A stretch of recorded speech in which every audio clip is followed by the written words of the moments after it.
नमस्कार, आप देख रहे हैं चुनावी चर्चा। मैं हूं मनीष शर्मा। तो राजस्थान के चुनावी रण में सभी पार्टियों ने आखिरकार अपने चेहरे मोहरे साफ कर दिए हैं। अब तो नामांकन भी हो गया है। हालांकि टिकट बांटने का सिलसिला नामांकन की आखिरी तारीख से ऐन पहले तक जारी रहा। बीजेपी सभी 200 तो कांग्रेस 199 सीटों पर चुनाव लड़ने जा रही है। 5 साल से सत्ता में रहे सीएम अशोक गहलोत लगातार अब की बार सरकार रिपीट करने का दम भर रहे हैं। तो बीजेपी हर बार सरकार बदलने के रिवाज पर सवार होकर कांग्रेस को डिलीट करने का दावा कर रही है। यानी बदलाव की बात दोनों ओर से जोरों शोरों से हो रही है। लेकिन इनके कैंडिडेट्स को देखें तो चुनावी रणनीति में कुछ खास नयापन दिखाई देता नहीं है। कांग्रेस ने उम्मीदवारों के सिलेक्शन के लिए 4 सर्वे कराए थे। बताया जा रहा था कि विधायकों के खिलाफ एंटी इनकम्बेंसी है, जिसका खुद सीएम अशोक गहलोत को भी अंदाजा है। काफ़ी टिकट कटेंगे, बदलेंगे, लेकिन ऐसा कुछ हुआ नहीं। 85 विधायकों को फिर से चुनाव मैदान में कांग्रेस ने उतार दिया है। कौन आला कमान कहने वाले नेता को भी टिकट मिल गया है। उधर बीजेपी ने पहली सूची से अपनी लॉन्ग टर्म प्लानिंग का इजहार किया, पर विरोध ऐसा फूटा कि आला कमान सावधान हो गया। परिवर्तन की बात करने वाली बीजेपी की अगली सूचियां जो देर रात तक 5 नवंबर तक आती रहीं, वो कांग्रेस के ढर्रे पर ही आईं। 59 विधायक रिपीट किए गए। लग रहा था कि गुजरात की तर्ज पर बीजेपी राजस्थान में कुछ बड़ा बदलाव करने वाली है, पर ऐसा कुछ हुआ नहीं। तो कुल मिलाकर राजस्थान के रण में फिलहाल यह है कि अभी वही घोड़े वही मैदान। तो ऐसे में सवाल है कि जब अधिकांश पुराने विधायकों पर लगा है दाव, तो कैसे होगा बदलाव। इसी पर हम करेंगे चुनावी चर्चा। मेरे साथ कांग्रेस से और बीजेपी से उनके प्रवक्ता जुड़ेंगे और पॉलिटिकल एक्सपर्ट भी मेरे साथ मौजूद होंगे। तो राजकुमार शर्मा मेरे साथ कांग्रेस से इस वक्त मौजूद हैं। हम दूसरे पैनलिस्ट को भी लाइन अप करने की कोशिश कर रहे हैं। राजकुमार जी, आपका स्वागत है कार्यक्रम में। पहला सवाल आप ही से कर लेते हैं। आप जुड़ गए हैं कि दावा बड़ा किया गया था कि आप सरकार रिपीट करने जा रहे हैं। बार बार लगातार सीएम गहलोत का ये दावा रहा। 4 सर्वे आपने कराए और कहा यह गया कि सीधे ग्राउंड से आप जो है फीडबैक लेकर इस बार ज़िला, ब्लॉक, ज़िला और फिर ऊपर तक कैंडिडेट्स के आप सर्वे करा रहे हैं और फिर स्क्रीनिंग कमेटी के साथ बैठ के आप इसे फाइनलाइज करेंगे। बात 100 दिन पहले टिकट की भी कांग्रेस से सुनने में आई, पर लेकिन आखिरी दम तक आपने जो आखिरी तारीख तक जो नाम अनाउंस किया, आखिरी नाम, कमोबेश वही घोड़े वही मैदान जैसी स्थिति रही है आपकी। 85 आपने रिपीट किए हैं। देखिए मनीष जी, राजस्थान में जो विधानसभा का चुनाव हो रहा है, या यूं कहूं कि हिंदुस्तान में जो विधानसभा के या लोकसभा के जो चुनाव हो रहे हैं, वो चुनाव बहुत महत्वपूर्ण हो गए हैं। भारतीय जनता पार्टी पिछले 9 साल से हिंदुस्तान के अंदर राज्यों की सरकारें गिराने का भरसक प्रयास लगातार करती आ रही है। पिछले आपने रिकॉर्ड भी उठाकर के देखे हैं। तो राजस्थान का चुनाव बहुत महत्वपूर्ण चुनाव है। भारतीय जनता पार्टी 5 राज्यों में विधानसभा का चुनाव बहुत अच्छे खासे तरीके से हारने जा रही है और राजस्थान से भारतीय जनता पार्टी हारेगी। राजस्थान से भारतीय जनता पार्टी की उल्टी गिनती शुरू होगी। जहां तक आपने कह रहे हैं कि वही घोड़े वही मैदान, देखिए कांग्रेस पार्टी के तो वो के वही उम्मीदवार हैं जो कांग्रेस के कार्यकर्ता हैं, जो कांग्रेस के विधायक हैं, जो कांग्रेस में आस्था रखते हैं।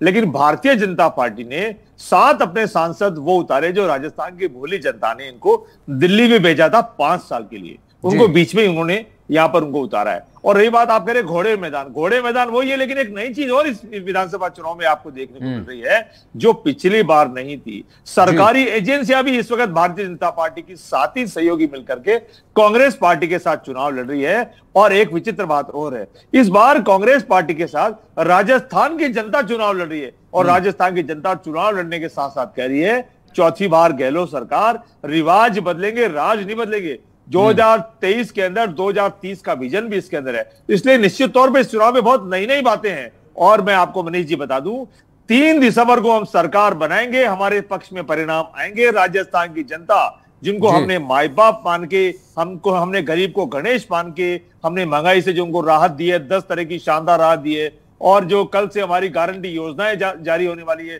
यात्राएं चलेगी। राजस्थान के लोगों को हम वादा नहीं कर रहे, हम गारंटी दे रहे हैं। इन तमाम बातों को लेकर के हमको पूरा विश्वास है। गारंटी आप राम जी और हनुमान जी के आशीर्वाद से 3 दिसंबर को हमको सत्ता में दोबारा लाएगी। नहीं, आप सरकार की गारंटी दे रहे हैं, गारंटी के जरिए सरकार रिपीट होने की, लेकिन चेहरे कमोबेश आपका चेहरा वही है। आप नीतियों के जरिए आना चाह रहे हैं दोबारा से सरकार में, पर 85 विधायक जो वही विधायक जिनके खिलाफ एंटी इनकम्बेंसी की बात थी, खुद अशोक गहलोत कह चुके थे कि ऐसी बातें हैं, लेकिन आप बार बार नीतियों के जरिए और जो आप स्कीम्स ला रहे हैं उसके जरिए इस बात को ढकना चाहते हैं कि जो आपके विधायकों के खिलाफ एंटी इनकम्बेंसी जो सर्वेज में भी निकल कर आई, स्थानीय स्तर पर जो टिकट बटे उसके बाद बगावत आपकी अब तक भी जारी है, उसको लेकर आप उस बात को गोलमोल कर जाते हैं। रविंद्र जी भी मेरे साथ मौजूद हैं। रविंद्र जी, बहुत स्वागत है आपका चुनावी चर्चा में। तो कमोबेश बात आज जो हो रही है वही घोड़े वही मैदान पर हो रही है। दोनों पार्टियां, कांग्रेस तो खासतौर पर साफ कर ही चुकी है कि पिछली बार 99 विधायक चुनकर आए थे और बाकी निर्दलियों को और दूसरी पार्टियों को मिलकर इन्होंने आगे सरकार बनाई, करीब 85 विधायक रिपीट कर दिए हैं। बीजेपी का हाल कमोबेश यही है कि 70 से ज़्यादा विधायक थे, 59 विधायकों को रिपीट कर दिया है। जो बदलाव की बात की जा रही है, ये कहते हैं कि हम रिपीट करेंगे, वो कहते हैं कि हम परमानेंट डिलीट करेंगे कांग्रेस को। क्या लगता है आपको? जी नमस्कार मनीष। देखिए, पिछले कई सालों से ये रवायत तो यहाँ पे है प्रदेश में कि सरकारें बदल जाती हैं, लेकिन पॉलिटिकल पार्टीज एक दूसरे को हमेशा हराने की बात कहती रहती हैं और इसी हराने के लिए अपने कार्यकर्ताओं को व्यस्त रखने के लिए वो नए नए शिगुफे छोड़ती हैं। जैसे इस बार दोनों पार्टियों ने छोड़ा कि हम लोग अलग अलग सर्वेक्षण करा रहे हैं और भी कांग्रेस पार्टी तो यहाँ तक चली गई कि उन्होंने कहा कि हो सकता है हम लोग उनको भी टिकट दे दें जो हमारी पार्टी के प्राथमिक सदस्य नहीं है, लेकिन अपने अपने क्षेत्र में जिन्होंने अच्छा काम किया है। लेकिन जब रिजल्ट आता है, सीटों की घोषणा होती है, तो वही ढाक के 3 बार।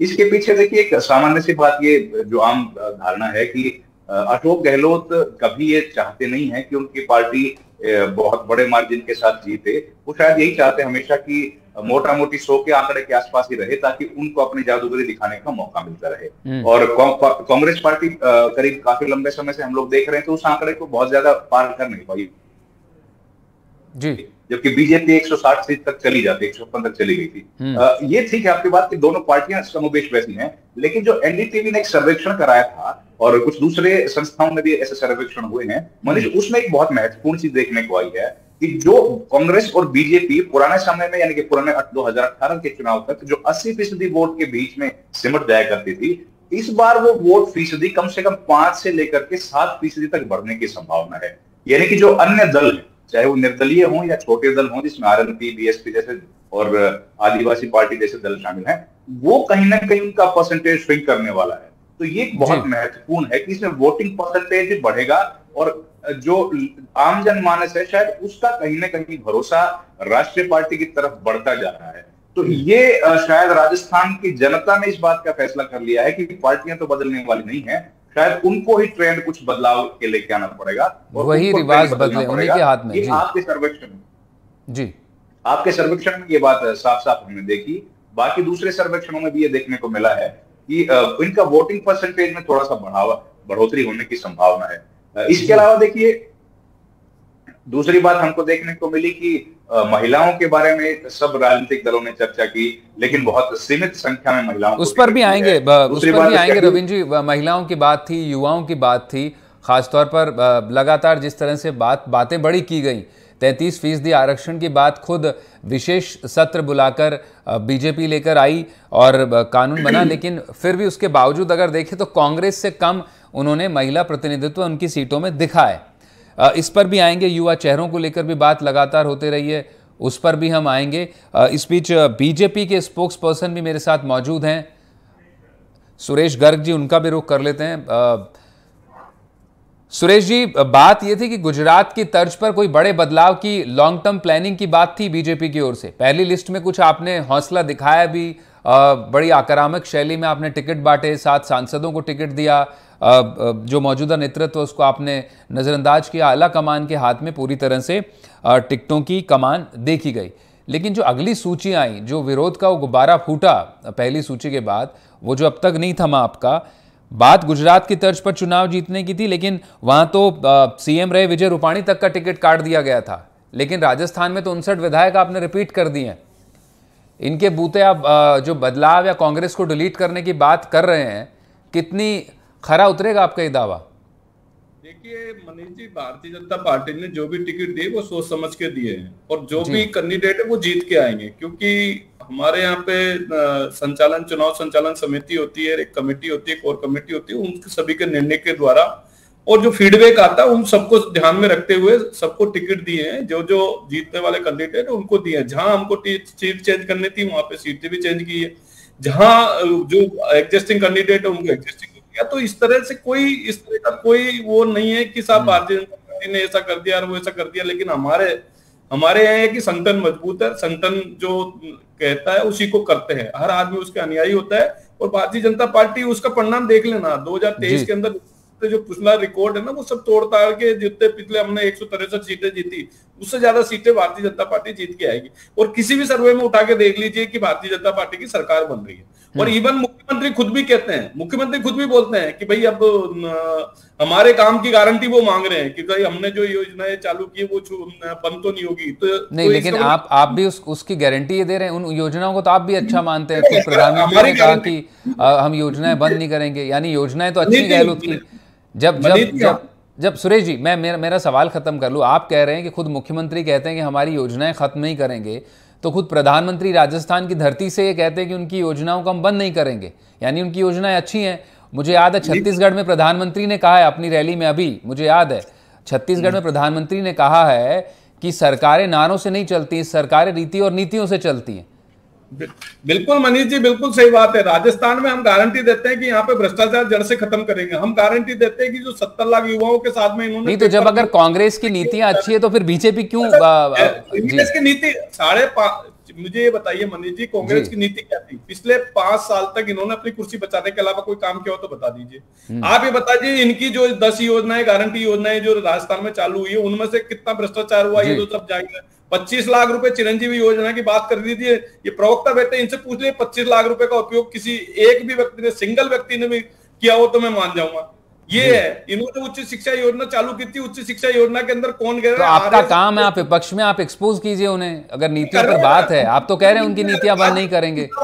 आज ही हमने मनीष जी प्रेस कॉन्फ्रेंस की है, हो सकता है शायद आपका भी कोई पत्रकार या कोई भाई गया होगा। मैंने आज खुद प्रेस कॉन्फ्रेंस की, उसमें बताया कि किस तरह से झूठ के विज्ञापन देते हैं।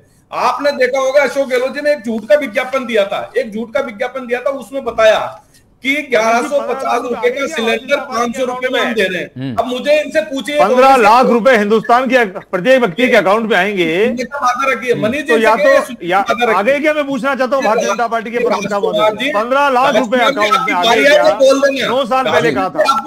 राजकुमार जी, पहले गर्ग साहब को खत्म कर रहे थे, आप पर भी आऊंगा जवाब लेने, आपको भी समय देंगे। जी जी, पहले मेरी बात सुन लीजिए। मैं ये कहना चाह रहा हूँ, आपका एक विज्ञापन है, उसमें आपने लिखा है कि 1150 रुपए का सिलेंडर 500 रुपए में दे रहे हैं। राजकुमार जी, मुझे बता दीजिए कि केंद्र सरकार ये 500 रुपए की योजना आपने लाई है, वो 1150 रुपए में केंद्र सरकार दे रही है क्या? केंद्र सरकार 606 रुपए में दे रही है। जिस योजना के लिए आप बात कर रहे हो, तो आप इतना झूठा विज्ञापन, करोड़ों रुपए का विज्ञापन, शर्म करिए, करोड़ों रुपए का विज्ञापन। सुरेश जी, वो राजस्थान में सबसे सस्ता उज्ज्वला सिलेंडर होने का दावा करते हैं अशोक गहलोत। इसमें विज्ञापन में ये दिया है 1150 रुपए का सिलेंडर 500 रुपए में दे रहे हैं। जो 606 रुपए में केंद्र सरकार दे रही है ना, उसको 500 रुपए में देने की बात है। नहीं, उसी से जुड़ा सवाल आप पर भी है। आप पर भी सवाल ये भी है कि आप उज्ज्वला के, इनकी जो सरकार ने सिलेंडर के दाम कम किए, उसके चलते आपको मजबूरन प्राइसेस कम करने पड़े हैं। मनीष जी, मैं बता दूं, 2014 के पहले 4 करोड़ फर्जी कनेक्शन थे। वो 4 करोड़ फर्जी कनेक्शन हमने बंद किए। 4 करोड़ फर्जी कनेक्शन में आप बताइए 1241 रुपए। बात महंगाई की कर रहे हैं, बात जो प्राइस राइस की है। हाँ, मैं उसका जवाब दे रहा हूँ ना। 1241 रुपए का 2014 से पहले सिलेंडर था। ये सब्सिडी में 500 रुपए का सिलेंडर देते थे या 450 रुपए का सिलेंडर देते थे। 700 या 800 रुपए प्रति सिलेंडर सब्सिडी देते थे ना। 4 करोड़ फर्जी कनेक्शन हमने बंद किए। 4 करोड़ फर्जी कनेक्शन और सब्सिडी भी खत्म कर दी। हाँ, वो 4 करोड़ फर्जी कनेक्शन में जो 750 रुपए की सब्सिडी जाती थी, 20,000 करोड़ रुपए साल का घोटाला था। उस घोटाले को हमने रोका है। आज आप देखिए, हर चीज ऑनलाइन है। आप टेलीफोन करिए, आपके घर पे कनेक्शन आ जाएगा या आपके घर पे सिलेंडर। ठीक है सुरेश जी हमारा मुद्दा, सुरेश जी अपना बताइए किस तरह से ये 85% की कमीशन की सरकार चलती थी। सुरेश जी, मुद्दा ये है कि विधायकों की टिकटों की बात हो रही है, कैंडिडेट्स की बात हो रही है, क्योंकि आखिरकार में चुनाव सरकार तो आप उन कैंडिडेट्स के भरोसे ही बनाएंगे, उनको लेकर बात हो रही है। मैं उसी पर बात करना चाह रहा था कि क्योंकि बीजेपी तो बात ही परिवर्तन करती है, पार्टी विद द डिफरेंस आपका अरसे से नारा रहा। कांग्रेस ने भी कहा कि सरकार रिपीट करेंगे, इस बार हम विनेबिलिटी क्राइटेरिया रखेंगे, तमाम सर्वे कराए जा रहे हैं। पर चेहरे आपके अब जो आखिरी तक सूचियां आपकी आ गई हैं, ज़्यादातर कमोबेश चेहरे वही हैं। ब्रेक से पहले सुरेश जी आप जवाब दे रहे थे, अब राजकुमार जी के पास आ जाते हैं।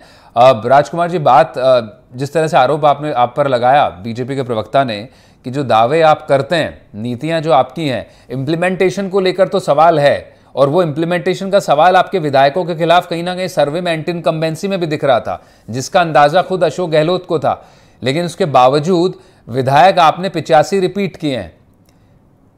बड़ा भरोसा जताया आपने अपने उन्हीं चेहरों पर। मनीष जी, हमको हमारे तमाम कार्यकर्ताओं पे, विधायकों पे भरोसा है जी। हम हमारे विधायकों पे भरोसा करते हैं। भारतीय जनता पार्टी की तरह दूसरी पार्टी के विधायकों में हम डोरे नहीं डालते हैं।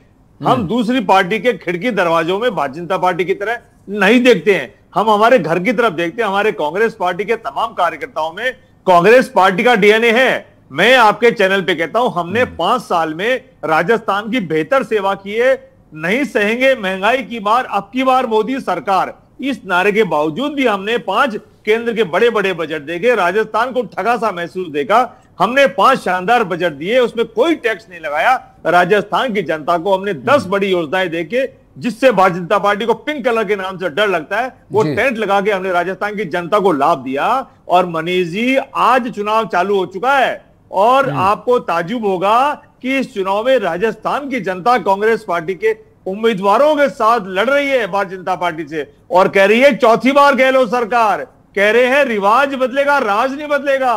तो मैं कह रहा हूं कि इस बार 2023 के अंदर 2030 का विजय होगा। राजस्थान की जनता जानती है कि अशोक गहलोत जी ने, कांग्रेस पार्टी ने कोरोना आने के बावजूद भारतीय जनता पार्टी की सरकार गिराने का अथक असफल प्रयास करने के बावजूद हमारी सेवा की है। राजस्थान की जनता अशोक गहलोत जी को जानती है। 2008 में जब अकाल पड़ा था, तब भी हमने गेहूं की बोरियां भरती थी और कोरोना में किसी को भूखा नहीं सोने दिया। तो राजस्थान की जनता हमारे नेचर को जानती है, और राजस्थान की जनता, खासकर हिंदुस्तान की जनता भी इस बात आपका कहना है कि इनकी कथनी और करनी में कितना अंतर है। 15 लाख रुपए अकाउंट में आएंगे मनीष जी, 15 लाख रुपए हिंदुस्तान के किसी भी हिंदुस्तान वासी के अकाउंट में नहीं आए। और अगर आए हैं तो या तो हिंदुस्तान वासी झूठ बोल रहे हैं, या भारतीय जनता पार्टी के प्रधानमंत्री, हमारे देश के प्रधानमंत्री मोदी झूठ बोल रहे हैं। 15 लाख रुपए अकाउंट में मनीष जी किसी के भी नहीं आए। राजकुमार जी, आप जो बात कर रहे हैं कि कांग्रेस के तो आपके कार्यकर्ताओं के डीएनए में है, तो कौन आला कमान कहने वाले के भी डीएनए में कांग्रेस है? उनको भी टिकट मिल गया, उनको भी टिकट दे दिया आपने। जो जी जी मनीष जी, आला कमान ने कहा भूलो और माफ करो, और हमारा तो बाकी चेहरों को माफ नहीं किया आपने। भारतीय जनता नहीं, उनके अपने कारण थे चुनाव हारने जीतने के, उन्होंने आला कमान ने तय किया। आला कमान ने तय किया कि जिन 3 लोगों को नोटिस दिया था, उनमें से 2 को नहीं दिया जाए, 1 को दिया जाए। ये आला कमान का निर्णय है, और आला कमान का निर्णय हमेशा सर्वोपरि होता है। आला कमान के समक्ष खुद मुख्यमंत्री गहलोत ये भी कह रहे थे कि जब हमने सरकार गिराने वालों को एडजस्ट किया है, तो सरकार बचाने वालों को एडजस्ट क्यों ना किया जाए। ठीक है, मैं रविंद्र जी का भी रुख कर लेता हूं। अब रविंद्र जी, आपने दोनों नेताओं को सुना, जिस तरह से बात हम शुरुआत में कर रहे थे कि जो पॉलिटिक्स में जो अक्सर होता है कि जो कहा जाता है वो किया नहीं जाता, और जो होता है वो दिखाया नहीं जाता है। उसी तरह से कमोबेश बीजेपी की अगर बात करें पहले, तो उसने कोशिश की कि बार बार मैंने कहा कि गुजरात के तर्ज पर एक लॉन्ग टर्म प्लानिंग के साथ चुनाव लड़ने की, कि वो जो तमाम जो पुराने चेहरे हैं उनको कहीं ना कहीं बदला जाए, उन टिकट उन चेहरों पर। इसलिए पहली लिस्ट भी उसी कड़ी में आई, लेकिन फिर दूसरी सूची कांग्रेस के ढर्रे पर ही दिखी। तो कांग्रेस और बीजेपी को देखे तो कुछ खास दोनों की टिकट सूची में या दोनों की पॉलिटिकल स्ट्रैटेजी में कुछ नया दिख रहा है क्या आपको? बीजेपी वही हिंदुत्व और ध्रुवीकरण के रास्ते पर है, कांग्रेस वही अपने रिलीजन कास्ट कॉम्बिनेशन के साथ में, और कमोबेश या कहें कि पूरी सरकार ही लगभग रिपीट है। 16-17 चेहरों को हटा दें तो बाकी सब चेहरे वही हैं। मनीष जी, मुझे जो नई चीज दिख रही है वो ये है कि अशोक गहलोत जो चुनाव से पहले कह रहे थे करीब 30 से 40% उम्मीदवारों को हम बदल देंगे जी, वो बिना किसी उम्मीदवार को बदले चुनाव में जा रहे हैं। दूसरा, बीजेपी जो बात कह रही, बीजेपी ने जो पहली सूची में एक हिम्मत दिखाने की कोशिश की थी कि 41 नए उम्मीदवार, 41 जो पहली सूची आई थी सांसदों को उतारा था, उसके बाद किसी भी सांसद को नहीं उतारा। जो लोग बड़े बड़े दावे कर रहे थे कि हम लोग शायद 150 सीटें जीत जाएंगे, वो लोग खुद चुनाव मैदान में उतरने की हिम्मत नहीं कर पा रहे। तो नई चीज जो इस बार के चुनाव में मैंने देखी है कि दोनों पार्टियों के जो आला कमान, उसने पूरे के पूरे चुनाव को प्रदेश के नेतृत्व पे छोड़ दिया है। और कांग्रेस पार्टी में तो सीधे सीधे अशोक गहलोत के ऊपर पूरा दारोमदार है चुनाव को जिताने का। हालांकि बीजेपी चुनाव के इतना करीब आने के बावजूद भी ये फैसला नहीं कर पा रही है कि वसुंधरा राजे सिंधिया उनका चेहरा होंगी या कोई और होगा। कोई और होगा तो वो कौन होगा, अभी तक वो इसी असमंजस में है। प्रधानमंत्री की रैलियां जो है उनका भी तय नहीं किया गया है समय, और 9 तारीख से शायद वो प्रस्तावित रैलियां हैं, जब बिल्कुल 2 हफ्ते से भी कम का वक्त बच गया है। तो ये इस बार नई चीजें हैं कि प्रदेश नेतृत्व जो है वो केंद्रीय नेतृत्व पर भारी पड़ता हुआ दोनों दलों में दिखाई दे रहा है, और शायद यही इस बार के चुनाव की सबसे नई चीज है जो राजस्थान में हमको देखने को मिली। नहीं तो ये संभव नहीं है कि 2 इतनी बड़ी जो राष्ट्रीय पार्टियां हैं उनमें हाईकमान इतना कमजोर साबित दिखे, और वो भी प्रदेश नेतृत्व के सामने। ये पहली दफा होगा, और शायद इसका सबसे बड़ा कारण यही है कि दोनों जो राजनीतिक दल हैं उनमें यहाँ पर जो नेता हैं वो इतने कद्दावर नेता हैं कि वो अपने दम पर चुनाव जीतने या हारने, तो हराने की स्थिति में तो बिल्कुल है। अब देखिए पूरे 9 साल नरेंद्र मोदी की सरकार को हो गए हैं, लेकिन जब 2014 में नरेंद्र मोदी ने पहली बार शपथ ली थी तो किसी विरोध और नाराजगी के चलते वसुंधरा राजे सिंधिया इनमें से अधिकतर 25 सांसदों के साथ बीकानेर भवन में बैठी रही थी, क्योंकि उनके मन मुताबिक उनके कुछ लोगों को मंत्रिमंडल में मोदी की सरकार में स्थान नहीं मिल पा रहा। तो वहां से इस बात का हो जाता है जी। अगर इतने बड़े कद के नेता हैं तो उसको हटाने की जो तमाम कोशिशें केंद्र ने वो वाकई कोशिश की गई, लेकिन जी और कांग्रेस तो पूरा का पूरा चौक है। सुरेश जी, इस बार समय थोड़ा कम है। सुरेश जी आखिरी में, और राजकुमार जी 20-20 सेकंड में आपसे जवाब ले लेते हैं। सुरेश जी, 33% महिला आरक्षण का बिल आप लेकर आए, उसे पास कराया गया। प्रधानमंत्री ने दोनों सदनों में तमाम विपक्षी दलों को सहयोग के लिए भी शुक्रिया अदा किया, लेकिन प्रत्याशी आपने कांग्रेस से भी कम महिलाओं को उतारा है। युवाओं की तो बात ही छोड़ दीजिए। देखिए, महिलाओं को जहां हमारे जो 20 महिला उम्मीदवार हैं आपकी मैच नहीं, हाँ बिल्कुल निश्चित रूप से है, लेकिन हमने देखो हर चीज का एनालिसिस करके कैंडिडेट उतारे हैं। जो जीतने वाले कैंडिडेट हैं उनको उतारे हैं। अब मैं राजकुमार की 1-2 बातों को जरूर बोलता हूँ, जल्दी संक्षिप्त में, समय थोड़ा कम है जी। दूसरी पार्टी के कैंडिडेटों को भारतीय जनता पार्टी ने, मैं राजकुमार जी पूछना चाहता हूँ कि जो किशनगढ़ में विकास चौधरी को दिया था वो कौन है? वो भारतीय जनता पार्टी से शामिल कांग्रेस में हुआ या नहीं हुआ? वो दल बदलों की बात तो आप दोनों ही छोड़ दे तो बेहतर है। 5 घंटे पहले पार्टी ज्वाइन कराकर आप टिकट दे रहे हैं। राजकुमार जी ने बोला कि साहब कांग्रेस से बीजेपी में जाने वालों को दे दिया, लेकिन बीजेपी से कांग्रेस में जाने वालों को किसी को नहीं दिया। तो यही एक चुनावी लोकतंत्र का बड़ा मजाक है। यही बड़ा मजाक है कि आप कुछ घंटों पहले एक पार्टी, राजकुमार जी से पूछना चाहता हूँ कि बाजरा खरीद पार्टी बदल कर लोगों को लाते हैं और आप फौरन टिकट देते हैं। आपके कार्यकर्ताओं का मजाक उड़ाते हैं आप। ये वो किसान इंतजार करते रहे, लेकिन बाजरा खरीद नहीं हुई। 10 बड़ी योजनाओं में से कोई सी भी एक योजना बना वो जो धरातल पे हो। ठीक है, मैं भ्रष्टाचार का नाम ले देता हूँ। कैसे आपने करोड़ों रुपए का भ्रष्टाचार किया? जल जीवन मिशन में तो अभी हाल में ही 18,800 करोड़ रुपए तो खा गए, डकार गए। ठीक है, बिना उसके ही फर्जी टेंडर, वेंडर, फर्जी पाइपलाइन डली नहीं। पाइपलाइन डली तो चोरी की पाइपलाइन डली। अरे कुछ तो करो, 18,000 करोड़ रुपए खा गए आप लोग। अब यही चुनावी मंचों पर आपके आरोप प्रत्यारोप दिखते हैं, लेकिन जो मूल सवाल है, आप अक्सर राजनेताओं का ये कहें कि ये बड़ा खूबी होती है कि जो मूल सवाल है उससे डाइवर्ट कर देना, ये राजनेताओं की खूबी होती है। चाहे वो चुनावी रैलियां हो या फिर मीडिया की बहसें, वो जो मूल सवाल है उससे कहीं ना कहीं डाइवर्ट करने की कोशिशें लगातार जारी रहती हैं। आप तीनों मेहमानों का बहुत बहुत शुक्रिया, आप हमारे साथ जुड़े। तो चुनावी चर्चा में फिलहाल बस इतना ही। बाकी तमाम खबरों के लिए आप बने रहें NDTV राजस्थान के साथ। नमस्कार।